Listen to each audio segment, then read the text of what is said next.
Welcome to my channel Varta Chacha with Shravanti, not just news, we discuss it. Today's mana topic June 2024 Air India flight Boeing 787 London వెళ్దామని start అయిన plane journey ఒక May Day కాల్తో end అయింది. ఇది normal crash కాదు, ఇది ఒక బాలక.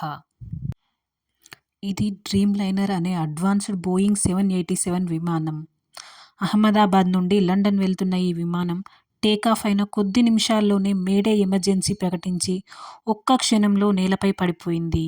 ఇందులో ఏం జరిగింది, ఎక్కడ తప్పు జరిగింది అని తెలుసుకుందాం. ఇది Boeing 787 Dreamliner modern jumbo plane made by Boeing company USA. First flight 2009లో. యూజ్ చేసే companies Air India, British Airways, Qatar Airways etcetera. దీని కెపాసిటీ వచ్చేసి 242 నుండి 330 మెంబర్స్ వరకు. ఇది సాధారణ విమానాల కన్నా ఎందుకు ప్రత్యేకం? కార్బన్ ఫైబర్ బాడీ, ఎక్కువగా కంపోజిట్ మెటీరియల్తో తయారవుతుంది. విమానం తక్కువ బరువుతో ఉంటుంది. అడ్వాన్స్డ్ ఎలక్ట్రిక్ సిస్టమ్ వాడుతుంది. Better cabin pressure and humidity, ప్రయాణికులకు తక్కువ అలసట కలుగజేస్తుంది. And efficient fuel also. విమానం టేకాఫ్ ఎలా జరిగింది? జూన్ 8 మధ్యాహ్నం 1:38కి విమానం అహ్మదాబాద్ నుండి లండన్ కోసం టేకాఫ్ అయింది. అయితే విమానం ఎగురుతున్న క్రమంలోనే కొన్ని అసాధారణ లక్షణాలు కనిపించాయి. మొదటి లోపం, ల్యాండింగ్ గేర్ రిట్రాక్ట్ కాలేదు. టేకాఫ్ తర్వాత విమానం లోడింగ్ గేర్ తిరిగి లోపలికి లాగలేకపోయింది. ఇది చాలా ప్రమాదకరం, ఎందుకంటే గేర్ బయటే ఉంటే అటు వెయిట్, ఇటు డ్రాగ్ ఎక్కువైపోతుంది. రెండవ లోపం, ఇంజన్ పవర్ తక్కువ. ద ట్విన్ ఇంజన్ ప్లేన్, కానీ రెండు ఇంజన్లలోనూ థ్రస్ట్ తక్కువగా వచ్చిందని భావిస్తున్నారు. ఇది మోర్ ఎలక్ట్రిక్ ప్లేన్ అయిన బోయింగ్ 787కి సిస్టమ్ ఓవర్లోడ్ వల్ల కూడా ఇది జరగవచ్చు. ఇంతలోనే పైలట్ ATCకి ఎమర్జెన్సీ మేడే కాల్ ఇచ్చారు. అంటే విమానం పూర్తిగా కంట్రోల్ లేదు అని. మరి మేడే అంటే ఏంటి? ఇది ఎలాంటి పరిస్థితుల్లో ఇస్తారు? ఇది విమాన నావిగేషన్లో అత్యవసర సంకేతం.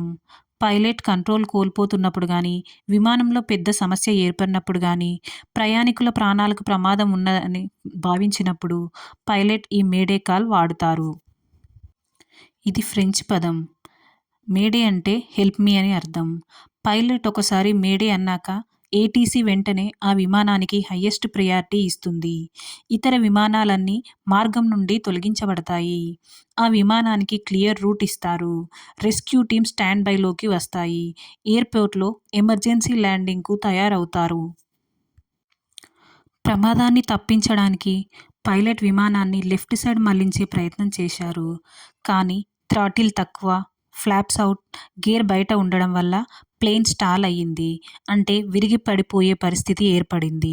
విమానాన్ని చివర్లో అహ్మదాబాద్లోని సర్కేజ్ నారోల్ ఏరియాలో ఒక 5th ఫ్లోర్ బిల్డింగ్ మీద వేశారు. బిల్డింగ్ పైన 3 ఫ్లోర్స్ ధ్వంసమయ్యాయి. విమానంలో 232 మంది ప్రయాణికుల్లో ఒక్కరే బయటపడ్డారు. కెప్టెన్ సుమిత్ సబర్వాల్ చివరి క్షణాల్లో జనాభా ఉన్న ప్రాంతం వైపు కాకుండా కంపారిటివ్లీ ఓపెన్ ఏరియా వైపు విమానాన్ని మళ్లించడం వల్ల ప్రాణ నష్టం తక్కువగా జరిగింది. ఇది ఒక సింపుల్ క్రాష్ కాదండి. ఇది మన దేశంలో మోడ్రన్ టెక్నాలజీపై ఉన్న నమ్మకాన్ని గాయపరిచిన సంఘటన.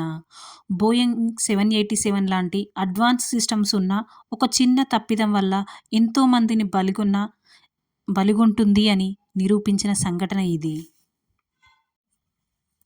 ఫ్రెండ్స్, దీనిపై మరి మీ అభిప్రాయం ఏంటి? ఈ వీడియో మీకు నచ్చితే లైక్ చేయండి, షేర్ చేయండి. మరిన్ని వీడియోస్ కోసం సబ్స్క్రైబ్ టు వార్తా చర్చ విత్ శ్రవంతి. నెక్స్ట్ వీడియోలో మరో ఇంట్రెస్టింగ్ టాపిక్తో కలుసుకుందాం. అంటిల్ దెన్, జై హింద్.